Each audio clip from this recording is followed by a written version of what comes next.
My name is Elena Hart, and if life had a rewind button, I would go back to the day I believed love could save broken people. I spent years assuming that nurturing someone was enough to fix them. But some people don't want healing.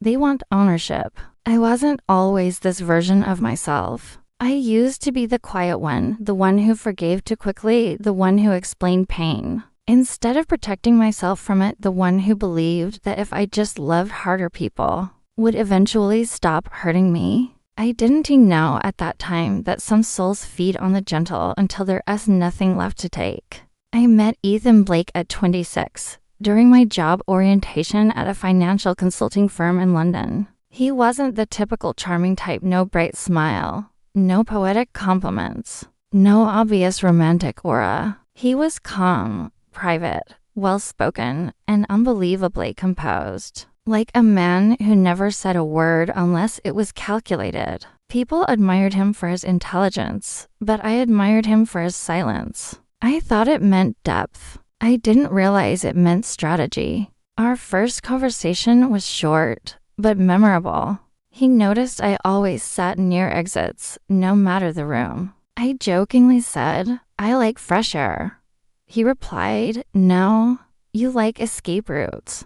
I should have taken that as a sign. Over the next months, we became close. Not fast, not intense, quietly, steadily, like the kind of connection that doesn't need fireworks because it feels like it has history. He wasn't overly romantic, but he created comfort. He didn't shower me with compliments, he made observations that felt like understanding. He didn't say he cared, he showed it through presence, routines, and small details that capture trust without demanding it. I fell for him, not because of passion, but because he felt like home without risk. I thought he was safety, and months later, when he finally asked me to move in with him, I felt like life was finally returning what it once took. At first, everything was peaceful, predictable, harmonious, too perfect to question. But perfection is never natural. It has a creator, and I didn't realize he was building something,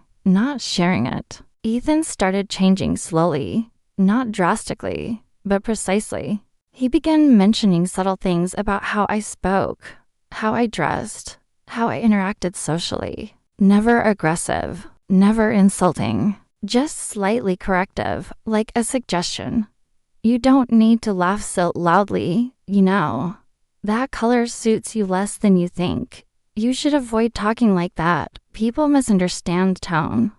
You don't have to stay close with everyone. It's not necessary." He shifted my world without raising his voice. Eventually, I wasn't too sure if the choices I made were mine or his influence disguised as help. But at that time, I believed love was adjusting, not noticing manipulation. 6 months into living together, I started losing things, interests, hobbies, friendships, and eventually, confidence. But he phrased it in ways that made me feel grateful, not alarmed. He kept saying, "I'm building a better life for us." I didn't realize he meant a life where I existed on terms he designed. My best friend, Lily Carter, noticed before I did. She visited one weekend, and by day 2, she whispered, "You're not yourself, Elle. Something's off. Your eyes don't smile anymore." I laughed it off as stress. I defended him before I even checked myself. That's how deep influence works. You protect the person who is slowly dismantling you. Months later, the first real sign appeared. A work event came up, a formal business dinner with investors. I was invited as one of the analysts, and it was my chance to present research that I had worked on for months. I was nervous, but excited. Ethan, surprisingly, didn't like the idea. He didn't forbid it. He didn't argue. He simply said, "You're not ready yet. You're too emotional with your work. Ambition isn't your environment. Comfort is." And then he added the sentence that changed everything inside me. "I want a partner, not a career-competing roommate." It was subtle, calm, non-aggressive, but I felt something break inside, not loudly, not painfully, but silently, like paper tearing underwater. That night, I pretended to be okay. I skipped the event. I chose him over opportunity. I believed that love required sacrifice. I didn't know real love never demands shrinking. Months continued, and Ethan's suggestions became standards. What I wore, who I saw, when I spoke, how long I stayed outside, and eventually, what dreams I was allowed to keep. I slowly started disappearing inside my own life. And then came the real betrayal. Not cheating, not leaving, not lying. Something far worse. He destroyed my confidence so deeply that he no longer needed to control me. I began controlling myself. That was the day I mentally woke up. I didn't confront him. I didn't fight. I didn't cry. I simply watched him, observed in the same way someone studies a maze before escaping it. If he was designing a psychological cage where I would voluntarily stay, then I would design a psychological exit where he would never know I left. My payback wasn't going to be dramatic, loud, or destructive. It would be invisible. Because the most painful revenge is when the manipulator never gets closure, never gets credit, never gets the satisfaction of being the villain or the victim. So I started planning, not for days or weeks, but months. Quietly, patiently, flawlessly. I began rebuilding my identity in secret. Late-night online certifications, silent skill development, remote freelance projects, secret savings, separate account, private mentorship, therapy disguised as evening walks. Every time he believed he was shaping me, I was shaping my exit. Every time he corrected me, I quietly sharpened my future. Every time he thought I was dependent, I became more independent than he could ever imagine. I praised his mindset, agreed with his opinions, obeyed his standards. Because while he thought he was winning control, I was gathering freedom. And on the outside, I still looked like the quiet, understanding, grateful partner who needed him. Payback begins not when you hurt them. It begins when they no longer matter.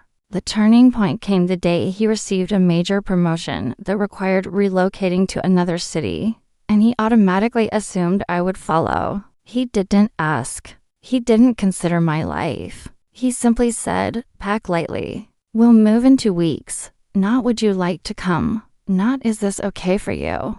Just an instruction. And I smiled, not because I agreed, but because that was the moment I knew I already won. 2 weeks later, on the morning of the move, he woke up expecting luggage, obedience, and a woman who still lived inside the frame he built. Instead, the house was perfectly clean, every room organized, and not a single belonging of mine existed anywhere. Not a sock, not a pen, not a cent, nothing. On the dining table, there were 2 items only. A neatly folded apartment key and a single note, not angry, not emotional, not blaming, not explanatory, just one sentence. "You weren't building a future for us. You were building a smaller version of me." No accusations, no closure conversation, no room for manipulation dialogue, no performance scene, no chance to convince, defend, or rewrite reality. Silence was my victory speech while he stood there confused, shocked, and scrambling to understand. I was already in my new apartment, laptop open, coffee beside me, preparing for my first day. As a contracted international analyst for a company that chose me because I chose myself first. I didn't block him. I didn't insult him. I didn't warn mutual friends. I didn't expose him online. I didn't ruin his reputation. Because the strongest revenge is not changing how the world sees them, it is changing how they see themselves forever. He messaged for weeks, not yelling, not apologizing, but trying to understand. That was the price. He needed a reason, and I left him with none. He once said he didn't want a partner who competed, and he didn't have one anymore, because now he wasn't even in the lead to compare. Today, I don't hate him. Hate is a leash, too. I don't want him back. Wanting is also attachment. I don't wish pain for him. pain still keeps him relevant. I wish him awareness because awareness is the one thing that hurts forever. And if he ever wonders where it went wrong, he will never find the moment. Because it wasn't one moment. It was every small moment he underestimated the quiet girl. Not every war is won by fighting. Some are won by walking away so silently that the enemy starts doubting if the battle was real or just their imagination. My name is Elena Hart, and my revenge wasn't leaving him. My revenge was becoming someone he will never meet again.